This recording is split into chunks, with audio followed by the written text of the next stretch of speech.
शिवलिंग में छेड़छाड़ के दावे को लेकर हिंदू पक्षीय वकील विष्णु जैन ने आज तक से बातचीत की है। वो बातचीत भी हम आपको सुनवाते हैं ताकि आपको और स्पष्टता से उनके आरोप समझ में आ सके।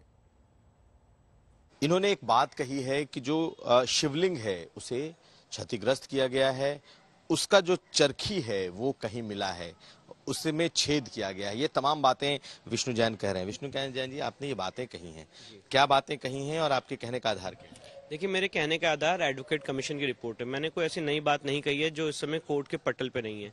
एडवोकेट कमीशन की जो रिपोर्ट है उसमें स्पष्ट रूप से लिखा हुआ है कि उसमें 63 सेंटीमीटर का छेद है और वो छेद जाहिर सी बात है हम लोगों ने नहीं किया क्योंकि वो हमारे पोजेशन में नहीं था। पिछले 40-50 सालों से वो एरिया, अपर एरिया जो मस्जिद का है जहाँ पे शिवलिंग मिला है, वो मुस्लिम पक्ष के कब्जे में था और जिसको वजू खाना बनाने की कोशिश की गई। और एडवोकेट कमीशन की रिपोर्ट में ये भी लिखा है कि जो आप 5 टाइप का आकार देख रहे हैं वो शिवलिंग का ओरिजिनल पार्ट नहीं, वो अलग से रखा गया है। तो साथ ही साथ कोरोबोरेटेड बाय गवाही जो वहां के केयर टेकर है, उनसे पूछा गया कि इसके ऊपर क्या रखा है आपने, तो उन्होंने कहा कि इसके ऊपर फव्वारा चलता था जो 12 साल पहले चलता था, फिर बोला 20 साल पहले चलता था। और उसके बाद नेक्स्ट कोरोबोरेशन ये है कि अभी रिसेंटली वहां से कुछ लोग, एक चक्री थी जो स्टोर रूम में रखी हुई थी मस्जिद के, वहां से उसको ले जा रहे थे।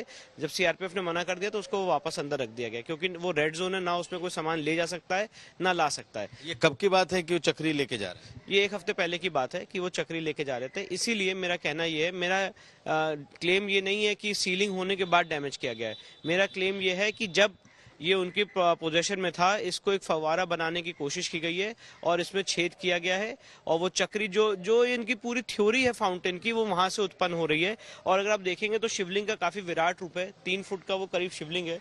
छेद काफी जैसे कि मैंने बताया 63 सेंटीमीटर का किया गया है, इसलिए उसके नीचे कोई छेद नहीं है, कोई वाटर मैनेजमेंट सिस्टम नहीं है, कोई फाउंटेन नहीं है, कहीं से कोई पावर नहीं आ रही है जहां से ये फाउंटेन चलता हो।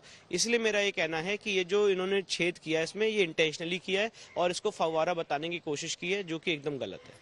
तो ये कब हो सकता है? अगर हाल के नहीं है, सीलिंग के बाद का नहीं है, तो ये जो छेद है या फिर चक्री है, इसकी पूरी कहानी आपको क्या लगती है? जैसा कि उनके ही केयर टेकर ने कहा है कि 12 साल पहले या 20 साल पहले ये चलता था, तो अगर उसमें जो भी इन्होंने डैमेज किया है या छेद किया तो 20 साल पहले या 12 साल पहले किया होगा जब इनके पोजेशन में प्रॉपर्टी थी।